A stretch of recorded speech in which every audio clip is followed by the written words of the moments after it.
If you hear that cry, the old warnings say to run. Don't look for its source because you've just heard the voice of La Llorona,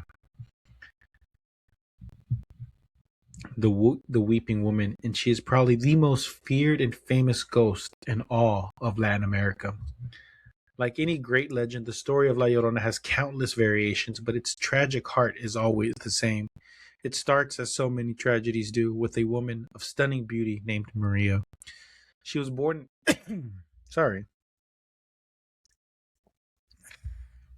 She was born in a humble village, but her looks were legendary.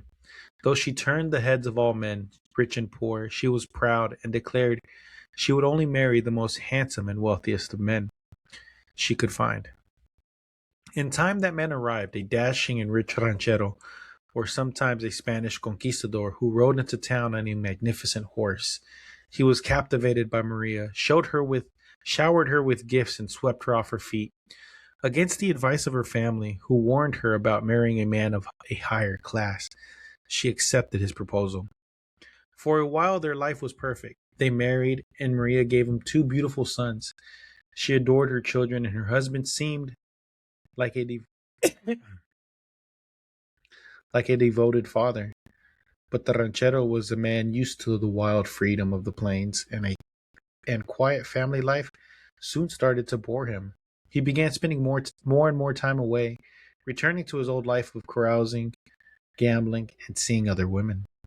He'd been gone for months, and when he did return, he only paid attention to his sons, barely giving a glance to the wife he once prized. Maria's spurned love began to curdle into a bitter, all consuming jealousy. The final betrayal came when her husband returned, not alone, but with a new, younger woman, planning to abandon Maria and his children to marry her. Overwhelmed by a tidal wave of pain and rage, Maria's mind snapped. In a fit of blind fury aimed at the husband who cast her aside, she decided to destroy what he cherished most. She dragged her two young sons to the river, and in an act of unthinkable violence, drowned them.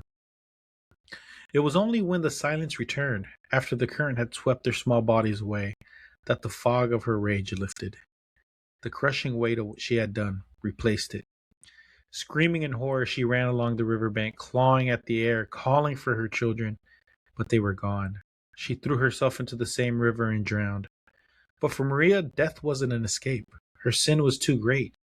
When she arrived at the gates of the afterlife, she was denied entry. A celestial voice demanded to know where her children were, and when she couldn't answer, she was condemned to wander the earth, searching for them for all eternity. Picture it. A man is walking home late at night, maybe a little drunk. On a winding country path, the air is still. Suddenly he sees her. Up ahead by a public fountain, or bathing in a secluded river, is the figure of a woman. She's breathtaking. He can't see her face.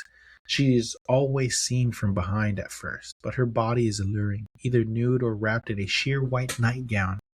Her most captivating feature is her long, lustrous black hair cascading down her back. The man is instantly enchanted. He picks up his pace, his mind filled with lustful thoughts. He calls out, but she doesn't answer. She just keeps washing her clothes or combing her hair, seeming to ignore him, which only fuels his desire. In some version, she even takes on the appearance of his own girlfriend or wife to better lead him astray. He follows as she starts to walk away, leading him further from the path, deeper into the woods, or towards the edge of a steep canyon. He's so consumed by her beauty that he doesn't notice the path getting more dangerous.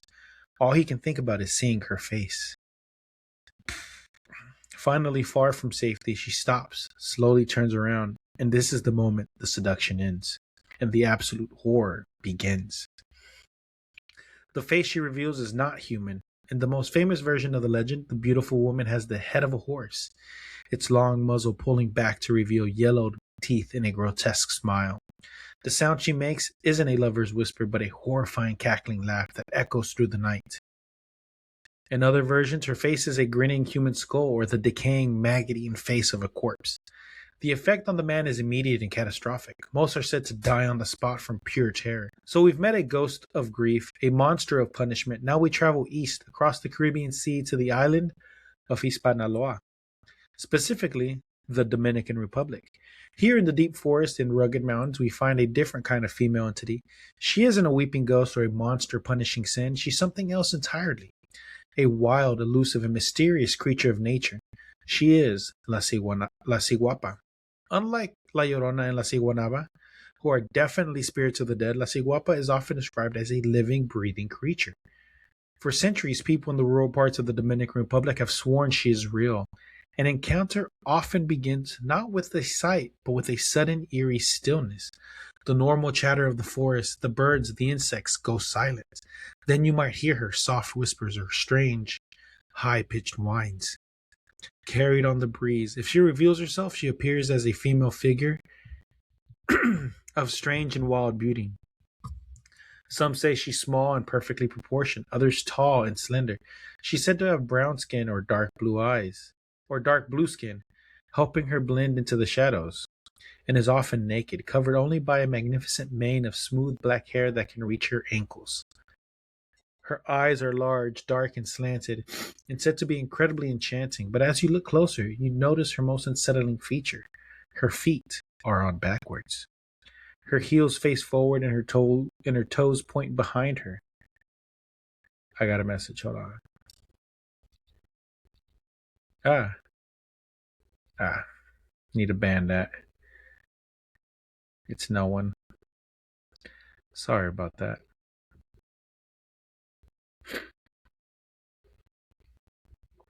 Her heels face forward and her toes point behind her. This singular bizarre trait is the key to her legend. It makes her tracks completely confusing. To follow a Ciguapa is to walk in the exact opposite direction of her escape, a futile pursuit that ensures she remains a living enigma of the forest.